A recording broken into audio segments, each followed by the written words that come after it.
audience, it's Darcy Greiser's fault, the guy keeping time, okay? Just keep that in mind. Don't blame me. I'm just a nice guy up here trying to get this thing You sound going. like a politician.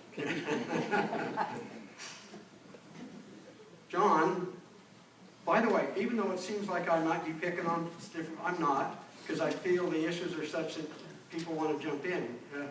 And like Tara, and like Dan, and like Michelle. So you all have the opportunity to jump in on these issues, and that was the way it was meant to be.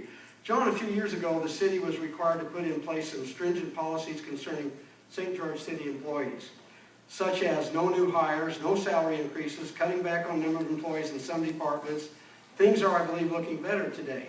However, please comment on how you feel as to the protection of the employees' pensions, the cost of their health insurance under the new federal law, salary comparisons with like positions in the private sector, and what should we do to retain skilled, knowledgeable employees? Do I have 10 minutes? That's up to the colonel. Yeah, we'll see. I'm listening for that time. Well, let's see if I can hit them all. You know, in terms of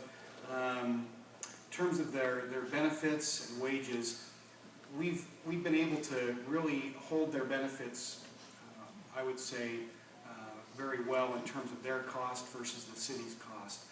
And that's been important. They've lost some coverage, levels, but they've not had to pick up an increased percentage of the cost of it, which we won't always be able to do. Frankly, the Affordable Care Act is going to have an impact. It's going to have an impact on everyone. We don't know the true impact on large employers yet. It's going to impact individuals and small employers the most first.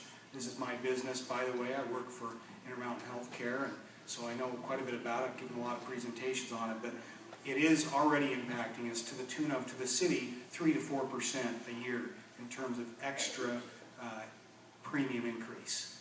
So it's already having that impact, but it's going to have much more over the next few years as benefits get forced to be added, such as preventive care. And those things are all good, but we have to pay for them. They have to be paid for. So benefits, we're keeping in line pretty well. Obamacare will affect it. In terms of salaries, we've gone back to now comparing our salaries, every type of position, to another group of cities. So we're really comparing to the marketplace as best we can. We stopped doing that for a few years because of the recession. And our employees didn't get increases for several years, 4 or 5 years in a real measurable manner. So we're back in that as of this year, and so that will help. In lieu of letting go a lot of people, we lost employees through attrition. We lost about 40. We've rehired about 20. Of different sorts, including firefighters used to staff the new firehouse in Sun River. So we're slowly getting back up there. What else? I'm out of time, but what else did I miss?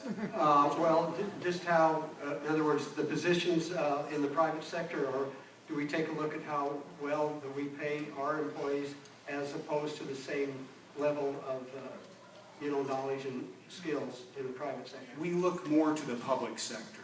We're really comparing ourselves to other cities. That's really our marketplace. That's the benchmark then that's used, okay? Yes. Ed, did you?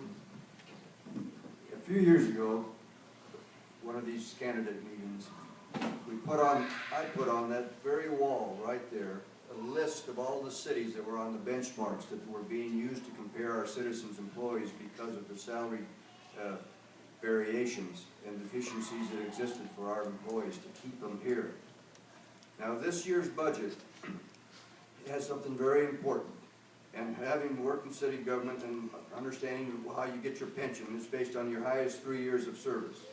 This year's budget has included 4.5% raise in insurance benefits that the city will pay for its employees.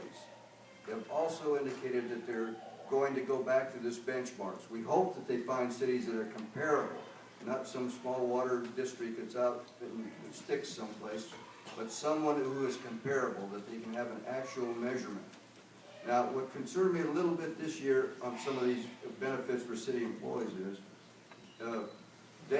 presented to the council a pay raise for the city manager of 4%, because he hasn't had an increase in his salary in recent years because of the recession. The employees generally do not get a pay raise. They're getting this 4.5% paid towards their insurance. But in addition to that, they get paid a longevity pay sometimes. Some of them will get maybe a longevity pay of $800 or perhaps $1,000. That's not counted as salary. It doesn't go on their salary for retirement benefits. Their salary's staying down, so when they go to retire, it's going to be a very low rate. So that's based on longevity. Now, our city manager got a raise of 4%. He went up to $147,000 a year plus, which it was indicated the council voted for it. But we have some employees that I've talked to that haven't had a raise in over 10 years or longer. We need to look at how we treat our employees so that the benefits are paid out, that they will be able to have a good life when we keep them here. Thank you, Tara. We're gonna start cutting back to about 30, 40 seconds on I this. can go fast. I'm a department head at my job, and I have 3 people that report to me. One of them is a really talented, sweet gal, and she's teaching my class for me tonight so I can be here with you. And I value her skill level, and I think that it's important that we pay for talent and we pay for good people, because sometimes the cheapest isn't any value at all. I have a brother that likes very expensive things of all sorts, and his saying is, buy once, cry once. He doesn't believe in cheap things, and I think that involves people as well. You want to pay for good people because they save you money in the long run. Okay, thank you. You know, this brings up something interesting to me.